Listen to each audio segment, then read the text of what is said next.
You ever have one of those moments you've got a great idea, a new project, something you are genuinely excited about, and then, boom, nothing. You're just frozen right there at the starting line. It's a feeling we all know, and today we're going to unpack exactly why that happens and, more importantly, what we can actually do about it. Yeah, this quote just nails it, doesn't it? It's like there's this internal hall monitor with a clipboard ready to blow the whistle on you before you've even taken a single step. That little voice that says, excuse me? You're not on the list. You don't have permission to be here. And you know what? If this feels familiar, you are in very, very good company. Think of fear as a group project with perfect attendance. It shows up for everybody, every single time, especially when we're about to try something new, something where we don't know the outcome. Our brains are just ridiculously good at this. Before we've even opened the document, we're already imagining the worst-case scenario. We've written the eulogy for our idea before we've even written the first sentence. That what-if fuse gets lit, and suddenly our brain's inner pyromaniac is setting everything on fire. But why does it do that?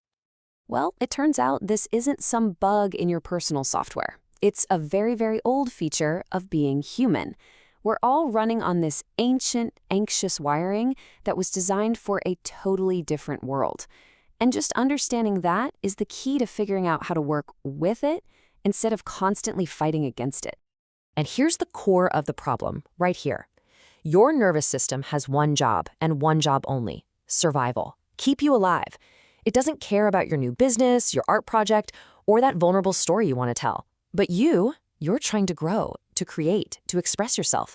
And your brain just sees new and uncertain, flags it as a potential threat to survival, and bam, instant conflict. Now, if you've got a history with, say, a lot of criticism or unpredictable situations, that survival wiring gets, well, let's call it extra efficient. It's called hypervigilance. And you might tell yourself you're just being prepared. You're just thinking through all the angles. But what's really happening is your brain is building barricades to keep you safe, which really just means keeping you stuck. Okay, so this doesn't mean fear is always the enemy. Sometimes it's actually a decent co-pilot. You know, it's the part of you that sees the very real cliff and says, hey, maybe don't walk there. It's the voice that tells you to double-check the numbers. But the problem is, it's also a deeply, deeply unreliable co-pilot. You can really see its two faces here. On one side, you've got that helpful editor. Awesome. But on the other, you've got the panicked liar. And this is the one that causes all the trouble. It's the one that confuses the discomfort of trying something new with actual physical danger. It shrinks your entire future down to the size of your comfort zone, and it forces you to look for the nearest exit instead of actually making a real decision. So, if we know fear is often just a panicked liar, why do we listen to it? Even worse, why do we sometimes seem to help it? Why do we do this thing called front-loading failure, where we basically write the script for our own failure before we even start? It's because we're trading possibility for a really twisted kind of safety. The certainty of a known failure can feel less scary than the terrifying uncertainty of maybe. If we convince ourselves it's going to fail anyway, at least we control the disappointment, right? It's a grim kind of control, but in the face of the unknown, our brain will take it. Okay, so how do we fix this? Let's get practical. Here's the secret. You don't argue with fear. You will lose that argument every time. Instead, the goal is to restructure the whole situation, to shrink the stage so that fear has way less room to put on its dramatic performance. And we're going to do that with this 4-step toolkit. It's simple. First, we're going to calm the physical body. Then, we shrink the task down until it's smaller than our anxiety. After that, we completely reframe what success even means. And finally, we create a contract with ourselves that turns all that vague fear into simple logistics. First things first, calm the body. Before you even try to reason with a story in your head, deal with the physical feelings. Instead of saying, oh my God, I'm going to fail, just say, my chest is tight. Name the animal, not the apocalypse.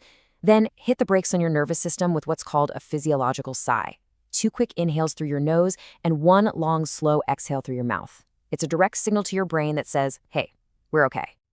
Step 2, make the task laughably small. What is the absolute tiniest action you can take? We call it the minimum viable step. It's not write the book, it's open a new document. And then give yourself permission to do it badly, just for 5 minutes. Seriously. The reason this works? Fear is this big, dramatic monster. It absolutely hates trying to squeeze through tiny, insignificant little doors. Third, Let's redefine success. You have to stop tying success to outcomes because you can't control them. I love this analogy. Outcomes are the weather, behaviors are the jacket. You can't control if it rains, but you can control whether you put on a jacket. So success is no longer, did I get the job? Success is, I sent the application. That's it. This puts all the power back in your hands. And finally, make a contract with yourself. Turn those vague worries into a real plan. Use simple if-then statements. If I start spiraling, then I will get up and walk around the block. It literally interrupts the thought loop with motion. And then do this. Make 2 lists. On one, write down what your fear is trying to protect you from. On the other, write down what inaction is absolutely guaranteed to cost you. This makes the choice conscious. So, we've got the toolkit, but what's the real work here? What's the quiet whisper that's hiding underneath that loud, booming fear of failure? Well, it turns out it's something way more vulnerable. A lot of the time, it's not actually about failing. It's about the fear of being seen trying. Because to try means you have to admit that something matters to you, and that is incredibly vulnerable. We're terrified of admitting we care, because what if it doesn't work out? So the fear of failure becomes this perfect shield for the fear of being seen. And that brings us to this total mindset shift. Fear isn't a wall you have to break through. It's just the weather. You check the forecast in the morning, you see there's a good chance of anxiety with some scattered self-doubt. Okay, you dress for it, you grab your tools, and you go outside and live your life anyway. It's a condition you manage, not a command you have to obey. And this, right here, might be the most important thing to remember. We have this idea that courage is some big, heroic, cinematic moment. It's not. Real courage, the kind that actually gets things done, is quiet. It's consistent, and honestly, it's often kind of boring. It's just the simple, repeatable act of crossing that bridge made of 5-minute starts and really, really shaky first drafts. So that's where we'll leave it. The question isn't, how do I get rid of fear? Fear is coming along for the ride. The real question is this. Knowing fear will be there, what is the one tiny, ridiculously small step, that minimum viable step, that you can take today, right now? What is it? Go find out.